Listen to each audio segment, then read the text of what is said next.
Welcome to the DCTV News at Noon program. I'm Kelsey Kiesling. And I'm Kendra Cook. The Dolores County Broadcasting Network is the producer of DCTV with support from the Southwest TV Translator Association. If you have a news topic or tips you'd like to see covered, give us a call. The studio number is 677-4119. Today's show runs on Monday at noon and is rebroadcast at 3 and 6 p.m. and again is re-aired on Thursday at noon, 3 and 6. Today is November 6, 2017, and now the news at noon. Reported by the Cortez Journal. Surrounded by national forest land, Abby and Jeff Delaney live in a part of Northern California so remote that she and her handful of neighbors have no cell phone service and some are off the grid. In the spring of 2016, the Delaneys discovered there was a drug cartel growing marijuana nearby. About 2,500 plants were scattered through the forest, connected by long vines of irrigation line used to transport water from springs, creeks, and man-made water catches to water the plants, as well as a makeshift kitchen and sleeping quarters. After investigating the rogue marijuana grow, the Delaneys had the unsettling realization that the growers could see right into their yard.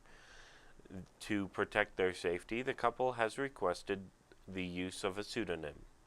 A drug cartel, a vast underground crime network typically associated with a roster of criminal activity including murder, drug trafficking, coercion, and kidnapping, had covertly installed a network of marijuana farms in federal land, less than a quarter-mile away from their home. The Delaneys own a bucolic plot of land that butts up against the dense green Shasta Trinity National Forest in Trinity County, one of the 3 points along with Humboldt and Mendocino counties of California's notorious Emerald Triangle, an epicenter of marijuana production. Alongside the estimated 50,000 private land marijuana grows that stud the landscape, a parallel industry of organized crime is thriving clandestinely on public land. Operated primarily by Mexican drug cartels, trespass marijuana grows on national forest lands are estimated to number in the hundreds of thousands in California alone, producing millions of pounds of marijuana that are absorbed into the U.S. black market every year. From the Journal in Cortez, an environmental lawsuit against the White Mesa Uranium Mill in southeast Utah has been dismissed by Utah District Court judge. In April 2014, Grand Canyon Trust sued the mill's owner, Energy Fuels, claiming that a waste tailings cell violated the Clean Air Act and the mill had too many waste storage cells allowed by the law. The suit cited the company's own state report that radon emissions from tailings cell number 2 had exceeded the legal limit of 20 picocuries in 2012 and 2013.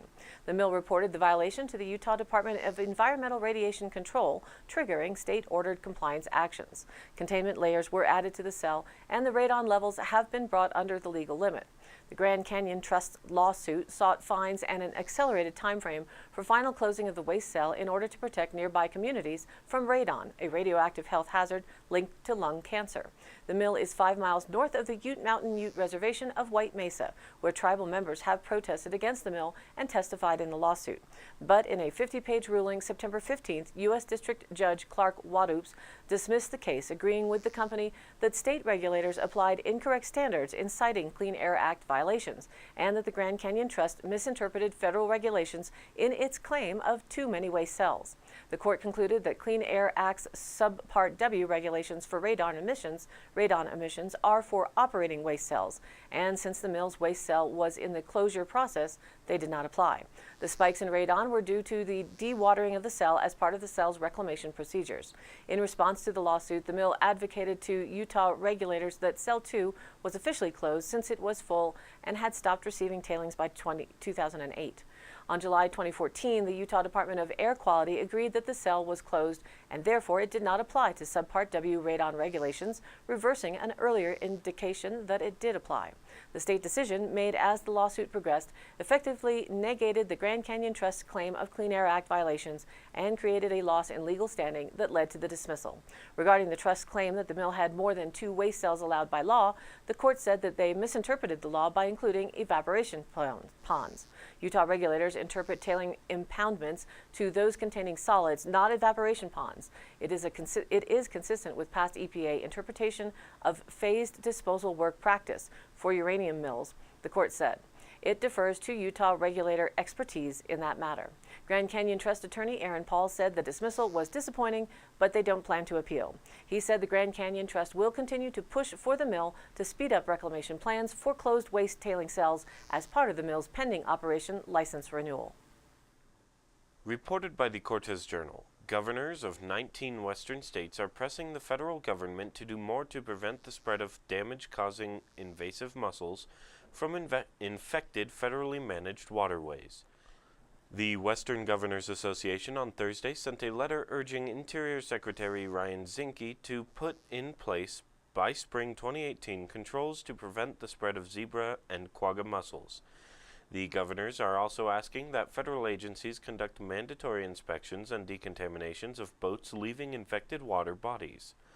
The mussels can attach to boats and trailers and travel long distances, clogging water pipes, damaging boat motors, and affecting other aquatic life.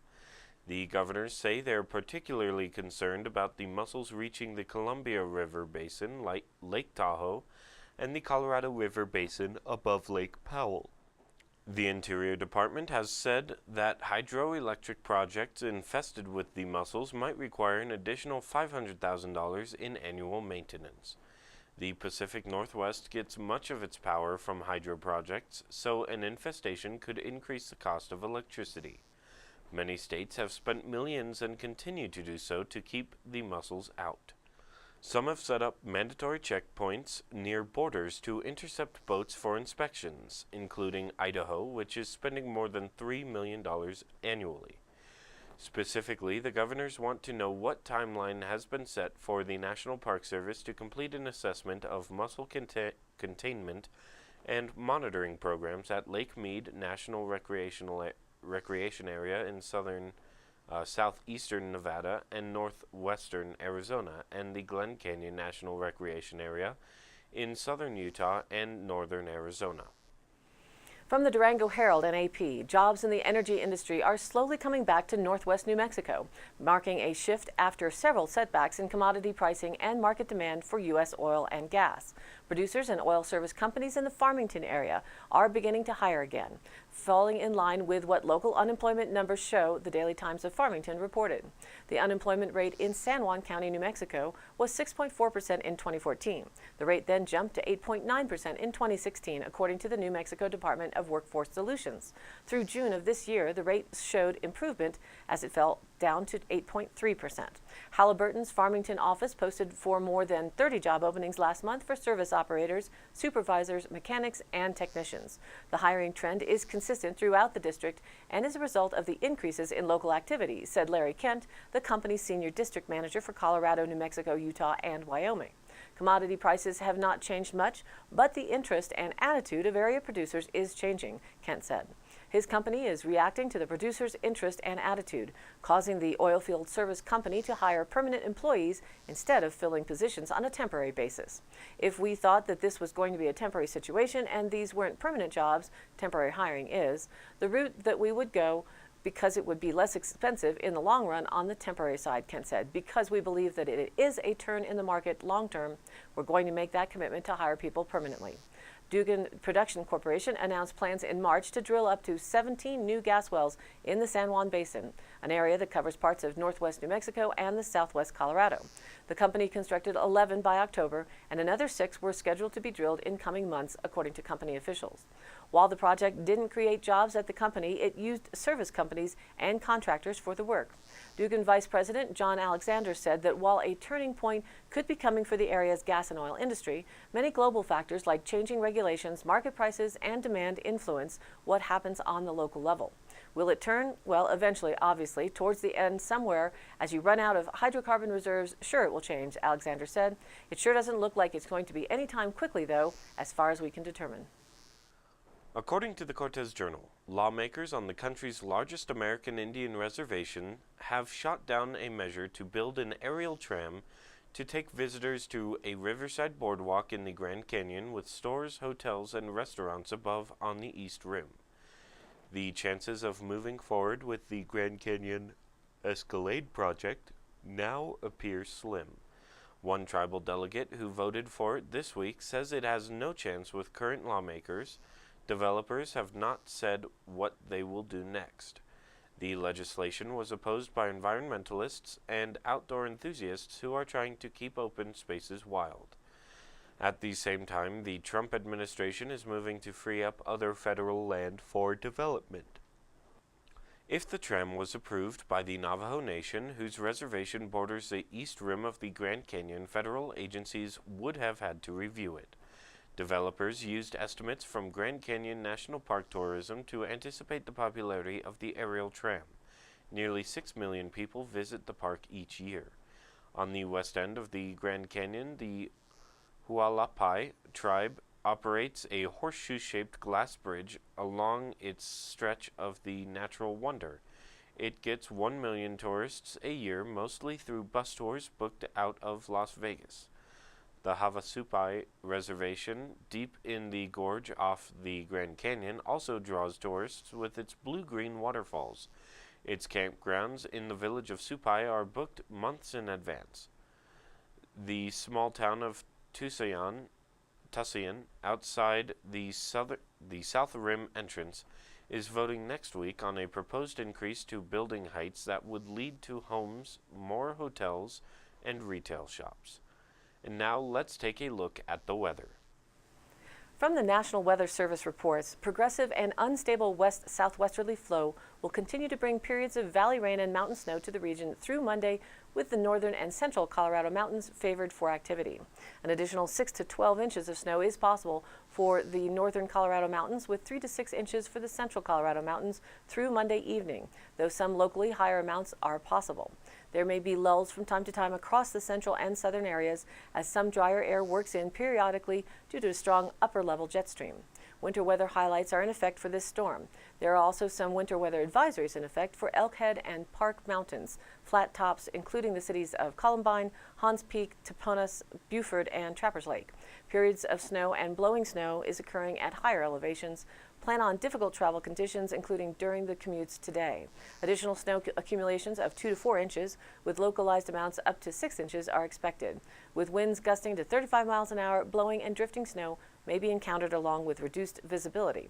In our region, looking ahead to Monday night and Tuesday, an upper-level disturbance will move over southern Utah and Colorado and produce precipitation. The National Weather Service confidence is increasing in its snowfall prediction of up to a foot occurring in the San Juan Mountains, with highest amounts above 9,000 feet. The national map from NOAA is showing that cross from low to high pressures all across the western states, resulting in a large area of potential snowfall and or rain showers. The low dipping into Texas is giving them a break with some colder but dry days, while rain and thunderstorms are likely cutting through the southeast, lower Midwest, and the mid-Atlantic, and right up through New England. For today and tonight, there is a hazardous weather outlook for eastern Utah and western Colorado. Mountain snow and valley rain will continue to impact portions of western Colorado today and tonight as eastern Utah stays mainly dry and mild. Winter driving conditions are likely this morning over the northern Colorado mountain passes, with snow showers also bringing some slick spots to the Vail Pass area. Pacific moisture moves into the San Juan Mountains overnight, which will bring snow to those peaks through sunrise on Tuesday. And the southern passes will be impacted by winter driving conditions as well. You might want to check out our DCTV feed on channel 32.2 when there is any sort of snow or heavy rain forecast. That channel broadcasts NOAA's audio weather alerts and runs through screen grabs of CDOT and area road and town webcams that are updated regularly. Or go online to CDOT Travel Advisory, from which you can also see the images of the road surface to get an idea of travel conditions before you head out in your vehicle. For today, Monday, we're still looking for possible isolated showers after 4 p.m. here in Dove Creek, mostly sunny with a high near 52. It'll be breezy. The south-southwest wind holds around 15 to 25 miles an hour, and the chance of rain is low, around 20%. Tonight, rain and snow showers are likely before 4 a.m. with a low of around 37 degrees, with winds 10 to 15 miles an hour, though the chance of precipitation goes up to 60%. Little or no snow accumulation is expected. Tuesday, high of 49 and low down to 29 degrees, with rain and snow showers at 60% chance becoming all rain after 8 a.m. tomorrow morning. It will be mostly cloudy with 5 to 10 mile an hour winds, calming down to northwest winds of just 5 miles an hour in the evening. There still will be a chance of rain showers before 9 p.m. Tuesday night, changing to 40% chance of snow showers between 9 p.m. to 1 a.m., and tapering off to a slight chance of snow during the overnight. After all of that, Wednesday through Friday, we we start with a high around 50 on Wednesday, then warm up to a tad near 55 Thursday, and 58 and 57 for Friday and Saturday, with mostly sunny skies the rest of the week. Lows will stick around 30 to 33 degrees, hovering just at freezing each night. Today's sunrise was at 6:46 a.m., and tonight, again, the early sunset jumps to just 5:12 p.m. And now, back to the news. According to the Cortez Journal, Colorado's Low-Income Energy Assistance Program began accepting applicants for its 2017-2018 season on November 1st. LEAP provides cash assistance to help Coloradans pay a portion of their home heating costs during winter. The program pays the highest benefits to those with the highest heating bills and the lowest incomes by family size. LEAP is 100% federally funded and administered by the Colorado Department of Human Services. Last year, nearly 98,000 Coloradans applied for LEAP and received an average benefit of nearly $344 per household, said Aggie Behrens, LEAP manager. To qualify for LEAP, an applicant's income cannot exceed 165% of the federal poverty level, which is $3,383 per month for a family of 4, and they must be responsible for paying heating costs directly to an energy provider, fuel dealer, or as part of their rent. They also must be permanent legal residents of the United States and Colorado or have household members who are U.S. citizens. LEAP-eligible households may also qualify for programs that inspect a home's primary heating source, such as a furnace or wood heating stove, and weatherization upgrades that improve a home's energy efficiency. The state of Colorado also offers a rebate of property tax, rent, and heat expenses to low-income seniors and disabled persons. Visit the Colorado Department of Revenue's website for more information and the rebate application booklet. To find out if you qualify for LEAP, call 1-866-432-8435 or visit www.colorado.gov/cdhs/LEAP. To download an application, applications will be accepted until April 30th. From the Journal in Cortez, scientists say they have more evidence that an increase in earthquakes on the Colorado-New Mexico border since 2001 has been caused by wells that inject wastewater from oil and gas production back underground, similar to human-caused quakes in Oklahoma and other states. A paper published last week by researchers at the University of Colorado concluded that the wastewater caused a big enough increase in underground pressure to make rock formations slip along fault lines. You find that the pressures at any given depth are enough to trigger earthquakes, said Jenny Nakai, the paper's lead author and a doctoral student at the university. The paper, published in the Journal of Geophysical Research, Solid Earth, is the latest to link wastewater injection wells to earthquakes.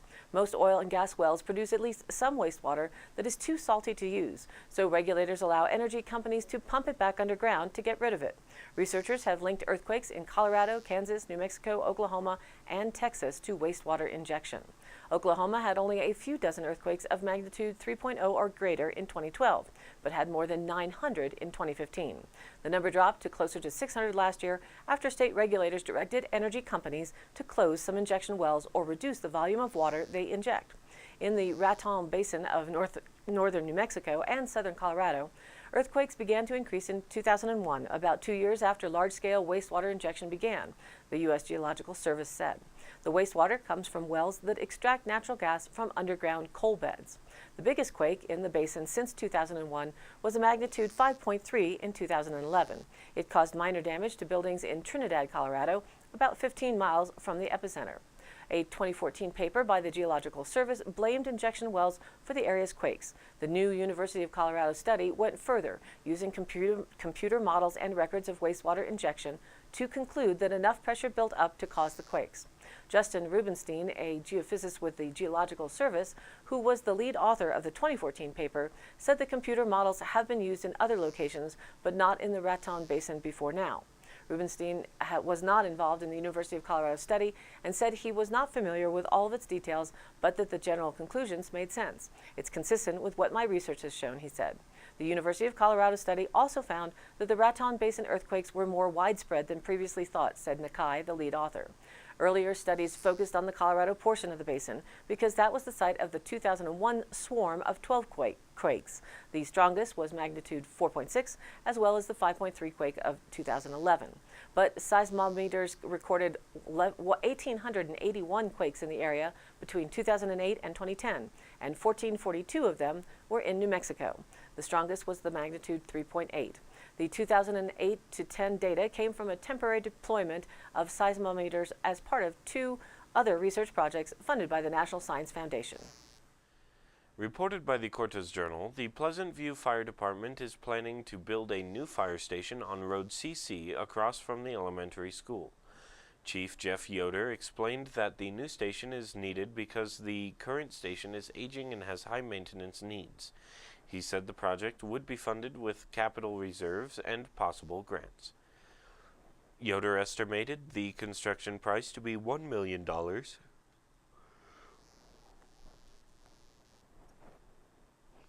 Yoder estimated the construction price to be $1 million, and energy impact grants will be sought to defray costs. It would be built in 5 acres with an expected completion date in 2020. The current station on County Road CC, just east of U.S. Highway 491, once the new station is built, the old one will be put up for sale. Yoder said the new station design has a 2-story building in the center with a total of 6 vehicle bays on each side. It will be slightly larger than the current station, and access will be from Road CC only. Upstairs will be a firefighter training area with enough room for future bunking area. The ground floor will have a large community center with a commercial kitchen. Planning Director Leanne Milligan said some neighbors have expressed concerns about fire vehicles speeding down Road CC on their way to the highway, blaring their sirens. Yoder said sirens are generally not used before the highway and that speed limits would be respected. He noted that in general there are not many calls during school hours. From the Durango Herald and AP, reported in Hilldale, Utah, in a place where political contests are virtually unknown, the campaign signs offer the latest hint that a polygamous group is losing its grip on this remote Red Rock community straddling the Utah-Arizona border. For Hilldale Mayor Vote Doña reads one sign featuring Doña Jessup, a candidate pictured with a contemporary hairstyle and a red business suit. The signs hanging from fences and walls are unusual because elections here have long been decided behind the scenes by the Fundamentalist Church of Jesus Christ of Latter-day Saints, a Mormon offshoot that has made its home among the rocks for more than a century and handpicked men to run unopposed. Just 5 years ago, Jessup was a member of the group, also known as the FLDS. She wore the sect's traditional prairie dresses and her hair in a conservative updo. Now she is among a swelling number of former members who have returned to buy foreclosed homes, open businesses, and try to turn Hilldale into a place that resembles a typical Western town, not a cloistered religious community. The competitive elections scheduled for Tuesday could deal a crushing blow to traditionalists if the 367 registered voters elect Jessup and the non-FLDS candidates for 2 city council seats. It would be another in a series of recent changes to shake up Hilldale and its sister city, Colorado City, Arizona, which have a combined population of nearly 7,800. The government ordered evictions of sect families from nearly 150 homes, forced many members to seek refuge in trailers around town or in different cities across the West. The town governments and the police are being watched closely by court-appointed monitors after a jury found them guilty of civil rights violations. And a food stamp fraud case led 10 people to plead guilty and exacerbated a leadership void. Jessup and other former sect members hail the changes as long overdue progress that will help the community break free from the reign of sect leader Warren Jeffs, who is serving life in prison in Texas for sexually assaulting underage girls he considered brides. The things that were happening in the church were so destructive, and now that destruction can stop and we can start to rebuild, Jessup said.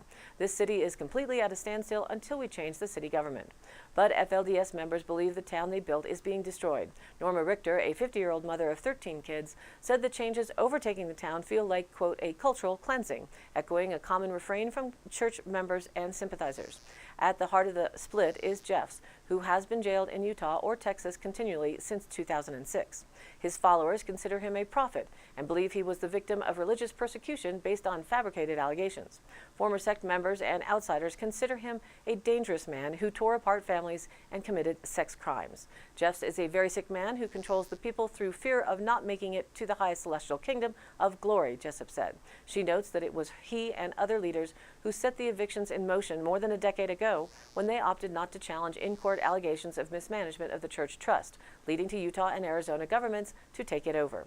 His supporters are steadfast in their beliefs. Jeff still is the only man on this earth that can receive revelation from Heavenly Father for the people, FLDS member Lori Barlow said, and that's a pretty important link to me. Authorities say Jeff still sends some guidance from prison, but Richter says followers have not heard his voice for years and that it's unclear who is in charge of the church locally. Members of the FLDS believe the evictions were accelerated this year to clean out voter rolls and rig the elections to usher in the outside candidates. The evictions stem from an order by a Utah state judge who became fed up with people not paying $100 a month occupancy fees. Women and girls in prairie dresses used to be seen all around town, pumping gas, riding horses, and chatting. Now they are harder to find. Several new businesses are opening, including a brewery and hotels. Incumbent Mayor Philip Barlow, a member of the FLDS and lifelong Hilldale resident, said people are coping with change by, quote, doing what they have to do. He acknowledges that having a challenger is new, but says he will accept whatever the voters decide. Jessup wants to make the town an accepting place for everyone. She said she would love to rekindle fond memories of growing up there with her 2 mothers and 25 siblings. Jessup left the FLDS 4 years ago with her husband and 10 kids over unrest about how Jeffs was running the group. She and her husband later brought a sister wife into the family, and the 2 women now raise their children and run the family business together. When she returned, Jessup bought one of the foreclosed houses and reopened as a corner gas station and a convenience store. If elected, she would be the town's first female mayor. And now for the Dolores County Sheriff's Roundup for the week of October 30th through November 5th. Dispatch received a report of an abandoned vehicle in Rico. An individual called 911 reporting his friends kicked him out of their vehicle on Highway 145. Montezuma County Sheriff's Office did an agency assist to locate the individual. Following an investigation, a summons was served to Cody C. Krebs on charges of theft and second-degree criminal trespass. Cows and horses were reported out on County Road 6. The owner was contacted and the cattle and horses were secured. Dispatch received a report of a car versus deer accident on Highway 141. The driver was uninjured. That concludes today's roundup. Stay tuned for continued updates. Today's High Canyon Country happenings. It will be Veterans Day celebration on 11/11, and the park system is celebrating with Roam Free, 2 fee-free days, November 11th and 12th. The entrance fee waiver for the fee-free days does not cover amenity or user fees for things such as camping, boat launches, transportation, or special tours. An interesting event held November 11th at the Cortez Cultural Center is called Learn the Art of Pie, and no high mathematics here. Pie making is an American tradition, from lemon with mile-high meringue in the summer to the classic apple celebrating fall harvest and, of course, pumpkin for Thanksgiving. Nowadays, schedules are so busy that fewer people are baking pies from scratch. So Holly Tatnall will offer a basic pie making class at the Cortez Cultural Center. Participants will learn pie pastry and filling techniques and go home with 1 double-crusted apple pie and a pumpkin pie. Registration closes November 3rd or when class is filled. So class size limited to 8. Lunch and supplies are included, so you might want to check out to see if the session has room. Also in Cortez, November 9th, it's the grand opening celebration of Serenity Skin Spa, Thursday at 5 p.m. Come check out the Four Corners premier med spa in Cortez, Colorado. Start your skin rejuvenation journey with free samples, a chance to win free Botox, Juvederm, and skincare. They say, come celebrate with us and enjoy a free skin consultation with one of our specialists. Join our community in welcoming a nurse injector with 12 years experience training and injecting Botox and fillers, working in collaboration with an experienced RN injector and skin care specialist. For more information, call 970-775-8700. Visit serenityskinspa.org or visit them on Facebook. And all of the happenings are posted up on our DCTV News at Noon Facebook page, along with the YouTube replays, weather and original stories, and local posts. To share your event or information, contact us. It's dcbnnews@gmail.com or call us at the station 677-4119, and we'll be sure to get your news on air. Thanks for tuning in. News at Noon airs at noon Monday through Wednesday and then is rebroadcast at 3 and 6 p.m. and again re-aired Thursday, Friday, and Saturday in the same order at noon, 3, and 6. And be sure to check us out on Facebook. It's DCTV News at Noon. Please like us there and share it with a friend. For Kendra Cook with DCTV and the News at Noon program out of Dove Creek, USA, I'm Kelsey Kiesling. Thanks for watching.